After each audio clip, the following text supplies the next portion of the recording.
Class 10th on violence हमने last class में start किया था, तो उसके आगे से हम लोग आज पढ़ते हैं पेज नंबर 22 पे, ऊपर से सेकंड पैराग्राफ पे है हम।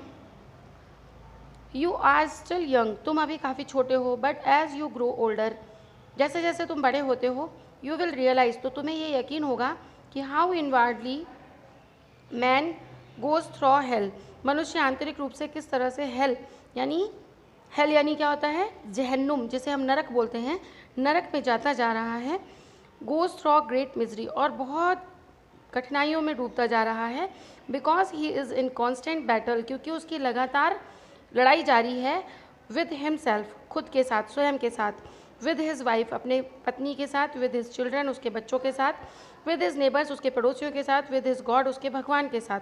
He is in sorrow and confusion, वो काफ़ी दुख में है और कन्फ्यूज़न है, उसे कन्फ्यूज़न है, वो कन्फ्यूज मैनर में है।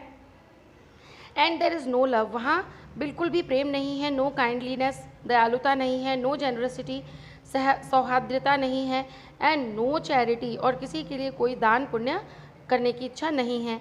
एंड अ पर्सन में है वह PhD, एक आदमी PhD होल्डर हो सकता है, एक मनुष्य जो है वो PhD की डिग्री धारी हो सकता है। आफ्टर हिज नेम, अपने नाम के आगे उसके डॉक्टरेट लगा हुआ हो सकता है। He may become a businessman with, वो एक बहुत बड़ा बिजनेसमैन बन सकता है। विद हाउसेज एंड कार्स, जिसके पास बहुत बड़े बड़े घर और कार्स हों। But if he has no love, लेकिन उसके पास यदि प्रेम नहीं है, नो अफेक्शन, लोगों के प्रति आकर्षण नहीं है, दयालुता नहीं है, कंसिडरेशन नहीं है, मेल मिलाप नहीं है, तो he has really verse then an animal, तो वो वास्तव में ही इज़, तो वो वास्तव में जानवर से भी गया गुजरा है। देखिए, बैड की कंपैरेटिव डिग्री वर्स होती है और इसकी सुपरलेटिव डिग्री वर्स्ट होती है। तो रियली वो क्या है, वर्स है, बहुत कंपैरेटिवली जो है वो मनुष्य जो है वो जानवर से भी गया बीता है, गया गुजरा है। Because he contributes to a world that too is destructive, वो एक ऐसे संसार के साथ में अपना कंट्रीब्यूशन करता है जो कैसा है, डिस्ट्रक्टिव है, विध्वंसकारी है। So while you are young, इसलिए जब तक तुम यंग हो, you have to know all these things, तुम्हें ये सारी चीज़ों को जानना होगा। You have to be shown all these things, तुम्हें इन सारी चीज़ों को दिखाना भी होगा। You have to be expose to all these things, तुम्हें इन सारी चीज़ों को खोल कर सामने लाना होगा। So that your mind begins to think, जिससे कि तुम्हारा दिमाग सोचना शुरू कर सके।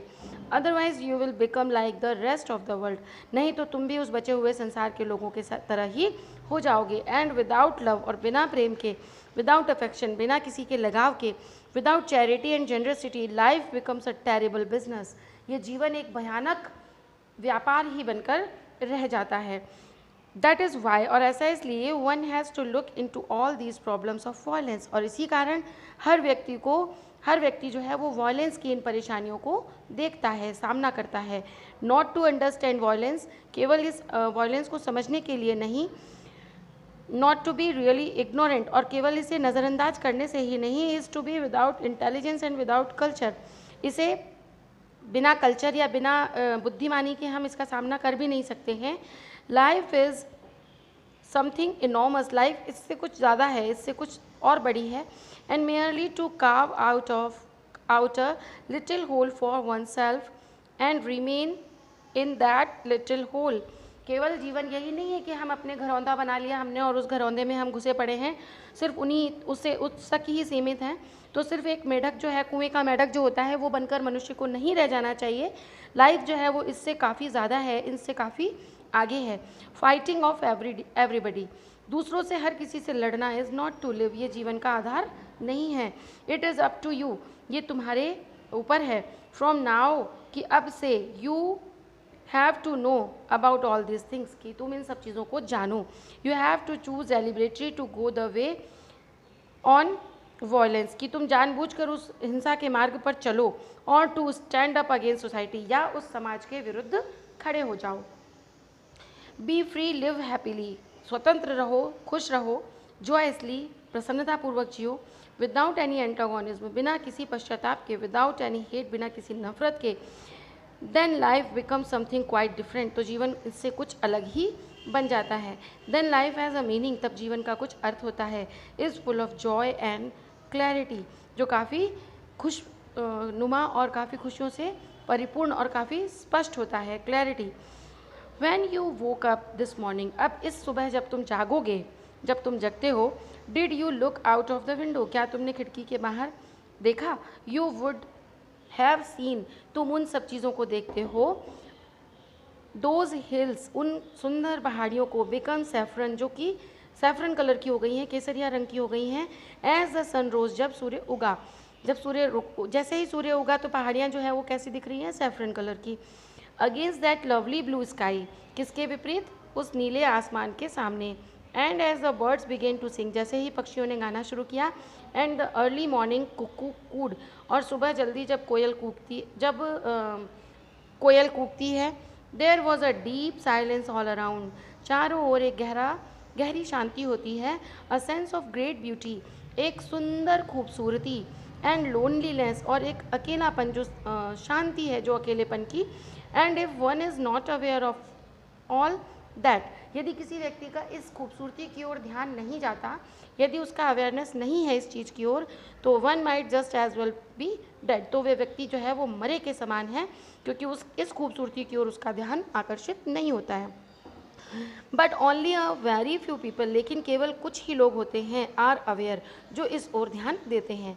You can be aware of it, तुम भी इस ओर अवेयर हो सकते हो। ओनली वेन, और केवल तभी हो सकते हो, when your mind and heart are open, जब तुम्हारा मस्तिष्क और तुम्हारा हृदय खुला हुआ हो।